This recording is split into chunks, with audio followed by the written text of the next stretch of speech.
Esse é o Caio. Ele tem 16 anos. Acorda já cansado, com a cabeça cheia, a rotina parece infinita. Todos cobram que ele seja engraçado. Todo mundo parece feliz. Mas no fundo, Caio sente que falta algo. É barulhento demais e silencioso por dentro.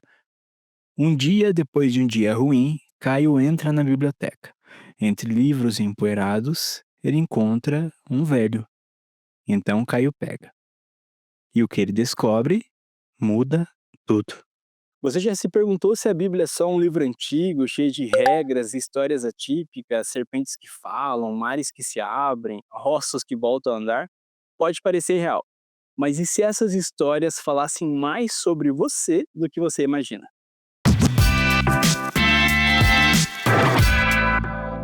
Talvez você tenha crescido ouvindo que religião é só culpa, proibição, julgamento, e por isso você deu uma afastada. Mas e se não fosse? E se no meio disso tudo existisse um código de sentido, um mapa de existência, um poema sobre o ser humano? E é por isso que esse canal surgiu, para explorar os símbolos, os mistérios e as mensagens da Bíblia com curiosidade. Sem rótulos, sem medo, a gente não vai te empurrar nada. Mas se você tiver sede, talvez aqui seja uma boa fonte para começar.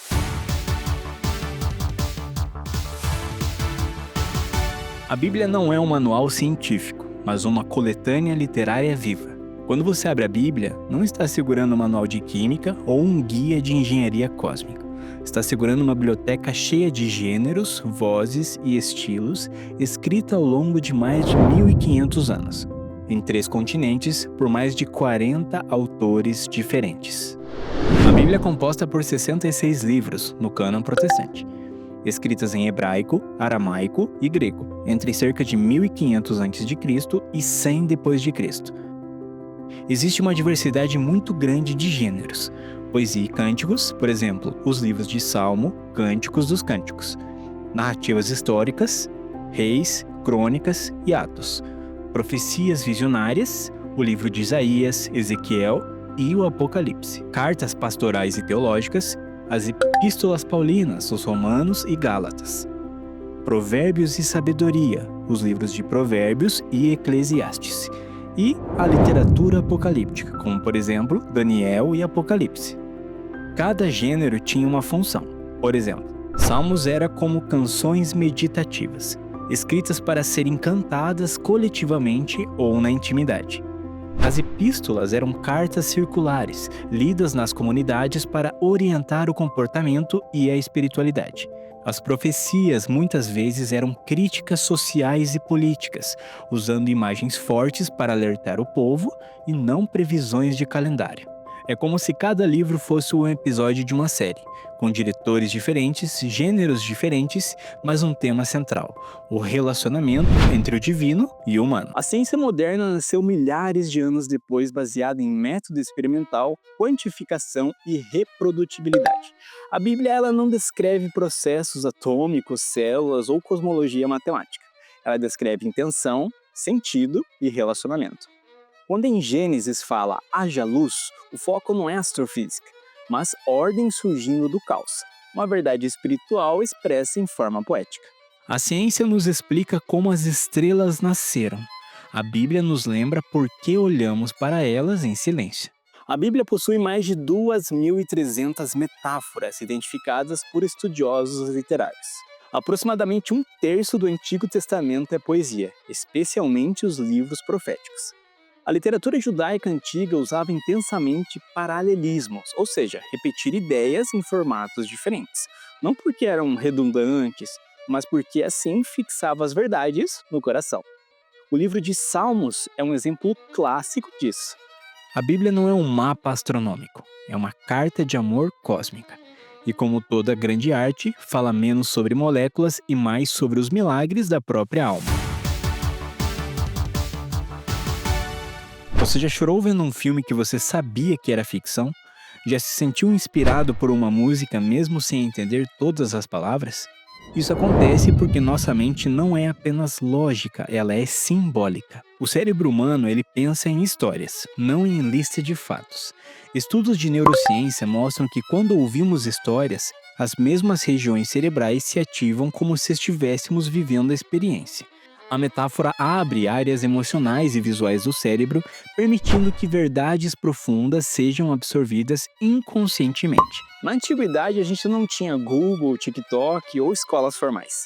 A sabedoria era passada oralmente, e a melhor forma de fixar algo é através de histórias, símbolos visuais e analogias. Jesus, por exemplo, usava parábolas, não para complicar, mas tornar o ensino inesquecível. Então ele fazia analogias ao cotidiano agrícola, comercial e comunitário, ou seja, coisas da época. Exemplos práticos das parábolas de Jesus. O semeador fala de sementes e solo, mas na verdade sobre o estado do coração humano.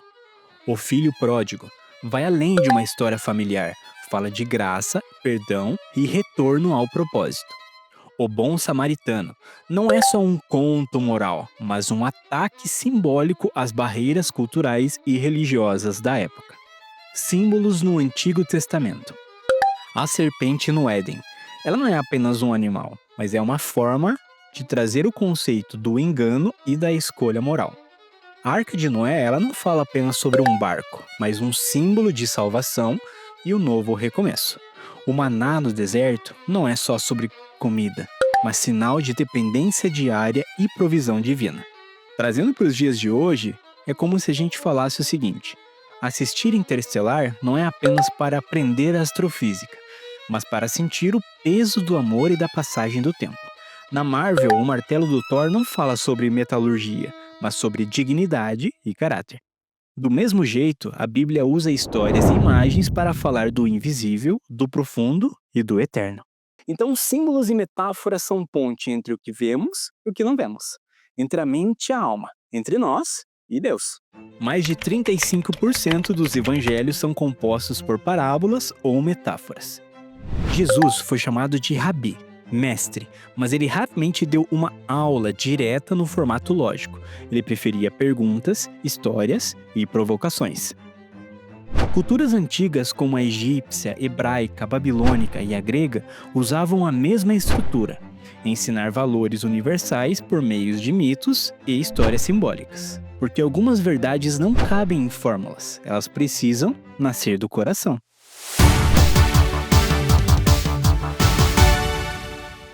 Você já reparou que lembra de filmes ou músicas inteiras, mas esquece aquela lista de tarefas que você fez ontem? Isso não é preguiça, é como seu cérebro foi programado. As histórias ativam várias regiões cerebrais ao mesmo tempo. Quando ouvimos dados frios, ativamos apenas as áreas linguísticas. E quando ouvimos uma história, ativamos as áreas sensoriais, motoras e emocionais. Quase como se a gente vivesse a cena em questão. O cérebro ama contexto e conexão. A mente ela não processa fatos soltos muito bem. Histórias criam tramas lógicas e emocionais, ajudando o cérebro a construir sentido, gerar memórias duradouras e motivar a ação. E aí que Jesus entra como mestre da pedagogia emocional. Ele não falava apenas para informar, ele falava para transformar. Ao contar uma parábola, ele gerava identificação emocional e não apenas uma compreensão racional. Por exemplo, o filho pródigo não vem com um manual de como perdoar. Ele nos faz sentir a dor, o arrependimento e a compaixão. E no final, a gente quer perdoar, porque fomos tocados no coração. O psicólogo Jerome Brunet mostrou que informações apresentadas em formato narrativo têm 22 vezes mais chance de serem lembradas do que dados isolados. Daniel Kahneman, vencedor do Prêmio Nobel, explica que a nossa mente opera com 2 sistemas. O primeiro sistema é o emocional e o rápido. Ele é conectado com histórias e símbolos. O sistema 2 é o sistema lógico e analítico. Precisamos de muito mais esforço e tendemos a rejeitar mensagens difíceis. Quando queremos mudar comportamento ou abrir corações, histórias são um caminho mais eficaz. Filmes como Soul da Disney não são aulas sobre vida após a morte, mas falam sobre você refletir sobre legado e propósito, de forma profunda e memorável. As campanhas de marketing fazem isso muito bem. Elas contam histórias porque sabem. Se você sente, você lembra. E se você lembra, você age. Jesus não veio apenas para ensinar ideias. Ele veio para plantar sementes na imaginação para que germinassem no coração. As parábolas ocupam cerca de 35% dos evangelhos sinóticos: Mateus, Marcos e Lucas. Histórias curtas, as parábolas, elas são um formato mais compartilhado e comentado em ambientes orais e digitais, e por isso elas viralizam até hoje. Pesquisas de storytelling, ou seja, a arte de contar histórias, mostram que histórias aumentam os níveis de ocitocina, o que aumenta empatia e conexão. Os dados, eles informam. As histórias, elas sempre vão transformar. E Jesus sabia disso antes da neurociência existir.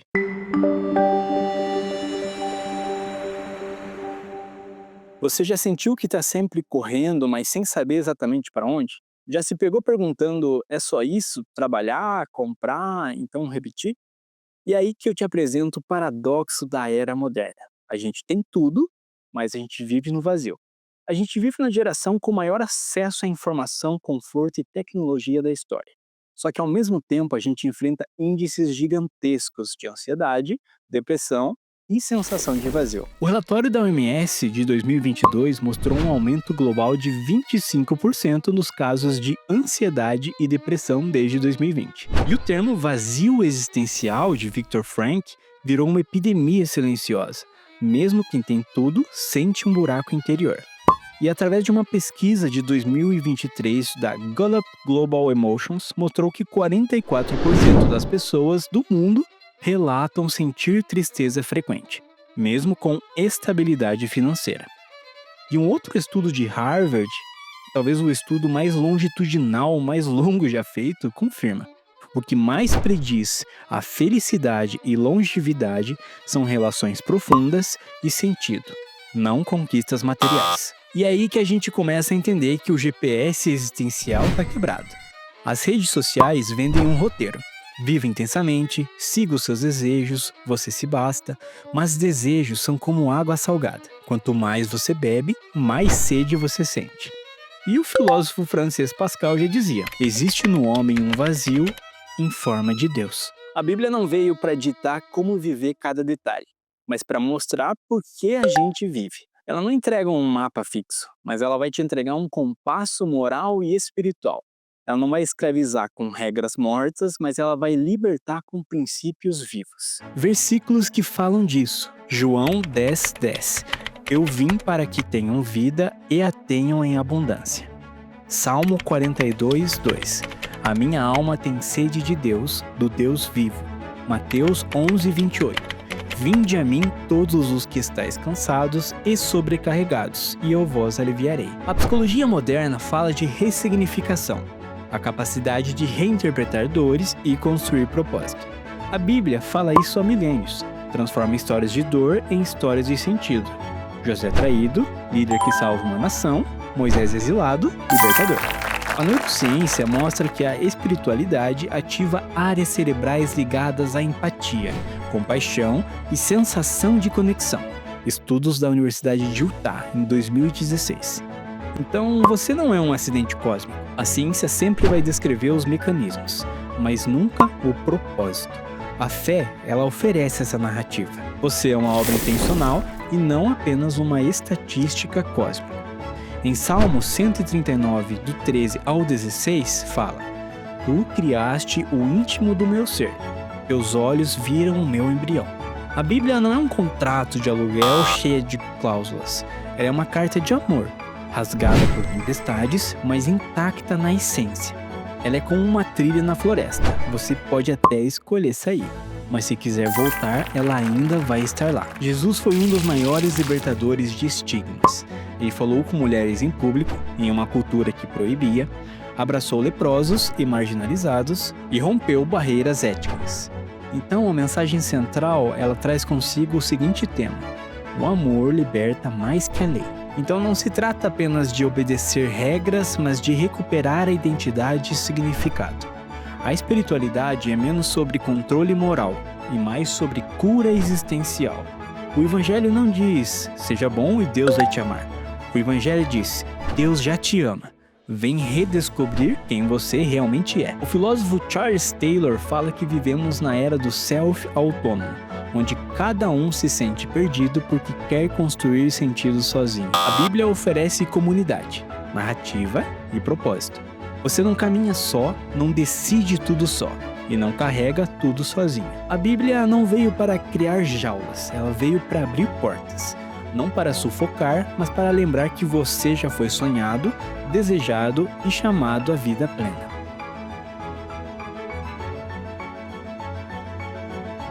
Mas por onde começar?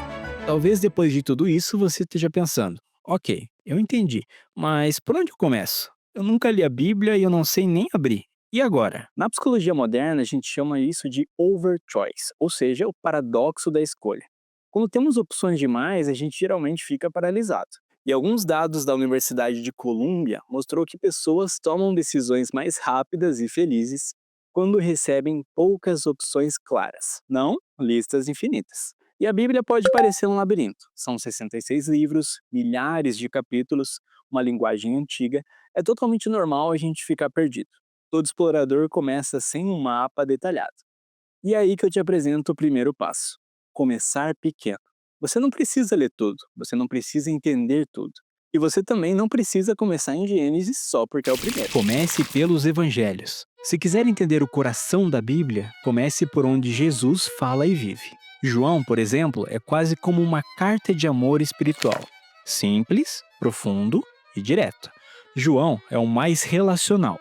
Marcos é rápido e objetivo. Lucas é detalhado e histórico, e Mateus conecta com a tradição judaica. Escolha um salmo. Os salmos são como playlists para a alma. Raiva, alegria, medo, gratidão, tudo misturado. Não importa onde abrir, sempre vai encontrar um sentimento humano vivo. Escolha um versículo ou tema, não um livro inteiro. Ao invés de começar com tenho que ler tudo, escolha um tema. Amor, propósito, medo. Procure um versículo sobre isso, então aprofunde ele. Então leia sem pressa. Anote o que te tocar. Talvez não faça sentido para você hoje, mas amanhã pode acender uma luz que faltava. Você sabia que pessoas que começam geralmente por passagens mais curtas, elas têm 80% mais de chance de continuar lendo a Bíblia? E o principal motivo do abandono é justamente começar por livros densos, como Levítico ou Números, que são livros que, sem contexto, você pode cair na estatística e desistir. Pequenos passos geram sensação de conquista. Libera dopamina, criando motivação para continuar. Então, não é sobre correr uma maratona no primeiro dia. É sobre calçar o tênis e dar o primeiro passo. Você não precisa entender tudo para começar, mas precisa começar para aos poucos entender. Talvez você tenha chegado aqui curioso, talvez cético, talvez até com o coração fechado. E tá tudo bem. Você não precisa concordar com tudo. Você não precisa assinar nada, nem aceitar tudo hoje. A jornada espiritual, ela não é um contrato, ela é um convite. Um convite para olhar para dentro e a gente perguntar: o que me move? O que me falta e o que realmente me chama? O mundo oferece milhares de fontes. Sucesso, prazer, poder, validação. Mas por que, mesmo bebendo de tantas, ainda sentimos sede? Talvez porque nenhuma delas seja fonte real. A água que eu lhe der se tornará nele uma fonte de água a jorrar para a vida eterna. Talvez beber da fonte significa voltar ao propósito original. Não necessariamente aderir a um pacote religioso. A sede é uma das sensações mais universais do ser humano. Ela nos lembra que sem água não sobrevivemos. Mas existe uma sede maior. A sede de sentido, de pertencimento e de eternidade. A Bíblia não é um copo d'água imposto, é uma fonte aberta. É você quem decide se quer beber ou não. A fonte, ela não promete uma vida sem dores, mas ela promete uma vida com direção, presença e esperança real. E se ao invés de continuar correndo atrás de poças que secam, você desse um gole na fonte que nunca acaba. Talvez não mude tudo por agora, mas vai começar a mudar tudo por dentro. E esse é só o começo. A gente não sabe de tudo e também não quer parecer que sabe. A gente criou esse canal para ajudar quem sente que está procurando alguma coisa. Então, se isso fez sentido para você, se inscreve aqui no canal. A gente vai continuar construindo isso junto, com respeito, estudo e curiosidade. Tem muito pela frente. E se puder, compartilhe esse vídeo com alguém que está sedento também. E às vezes é só disso que a gente precisa, uma fonte no meio do deserto. Então até o próximo vídeo e não esquece, não é sobre ter todas as respostas, é sobre ter a coragem de perguntar.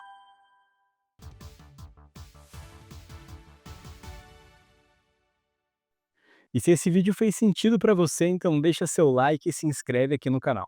Aqui a gente sempre vai trazer ideias que vão te ajudar a ver a Bíblia sobre uma perspectiva diferente. Ah, e ative o sininho para receber os próximos conteúdos em primeira mão.